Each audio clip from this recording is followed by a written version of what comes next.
L'Égypte de l'Ancien Testament croyait être le peuple de Dieu et donc le connaître. Cependant, Jésus affirme qu'il ne connaissait pas Dieu. C'est ce qu'il déclare dans Jean 16:3. On vous exclura des synagogues, et même leur bien ou quiconque vous fera mourir croira rendre un culte à Dieu. Ils agiront ainsi parce qu'ils n'ont connu ni le Père ni moi. Il est surprenant d'entendre une telle déclaration. Les Juifs qui maîtrisaient les Écritures de l'Ancien Testament, qui chérissaient la loi et qui s'efforçaient de mener une vie pieuse, ne connaissaient en réalité pas Dieu. Alors quel Dieu adorait-il réellement? Et quel est le Dieu que Jésus a révélé?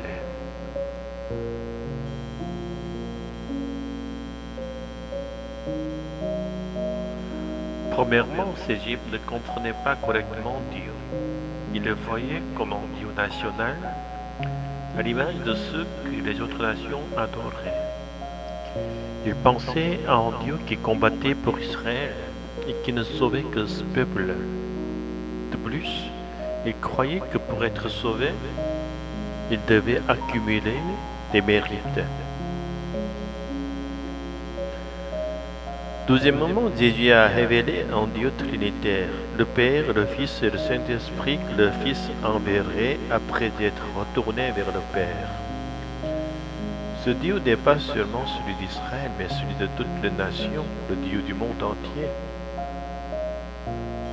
De plus, le salut ne vient pas des œuvres ou des mérites,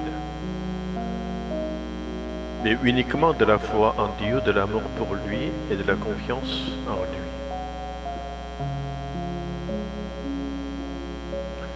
La leçon que nous devons retenir aujourd'hui est plus que nous devons nous examiner nous-mêmes. Croyons-nous réellement en Dieu ou avons-nous une fausse image de lui? Le Dieu que nous devons connaître est celui révélé dans les Écritures, mais pas seulement dans les mots que nous interprétons avec nos propres yeux.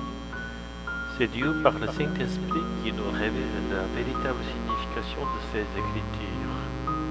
Personne ne peut prétendre que son interprétation correspond parfaitement à celle du Saint-Esprit.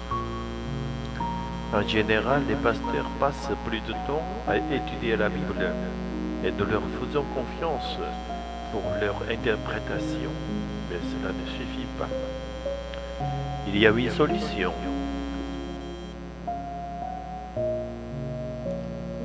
Les croyants doivent lire la Bible par eux-mêmes. Au Moyen-Âge, l'Église catholique romaine interdisait presque la lecture des Écritures aux fidèles, de peur qu'ils ne les interprètent mal. Cette interdiction a cependant renforcé l'autorité du clergé.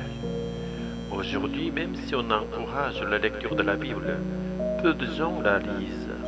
Ils sont trop occupés par leur vie quotidienne. Même lorsqu'on leur offre des méditations bibliques, ils ne prennent pas le temps de les lire. Nous vivons dans une époque où l'information est abondante, mais où le temps manque.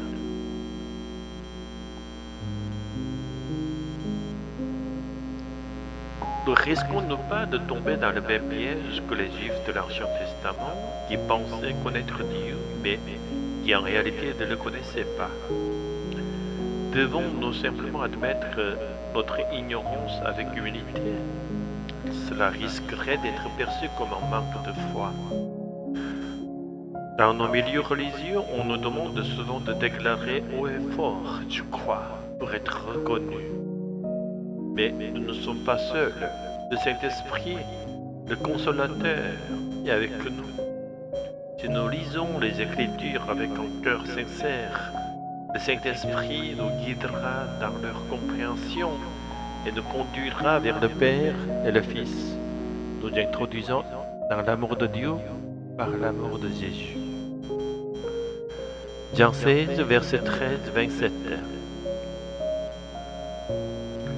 Quand le Consolateur, l'Esprit de vérité, sera venu, il vous conduira dans toute la vérité, car il ne parlera pas de lui-même, mais il dira tout ce qu'il aura entendu, et il vous annoncera les choses à venir. Car le Père lui-même vous aime parce que vous m'avez aimé, et que vous avez cru que je suis sorti de Avant la crucifixion de Jésus, le Saint-Esprit de vérité n'était pas encore venu. C'est pourquoi les disciples, bien qu'écoutant ces enseignements, ne comprenaient toujours pas la nature trinitaire de Dieu.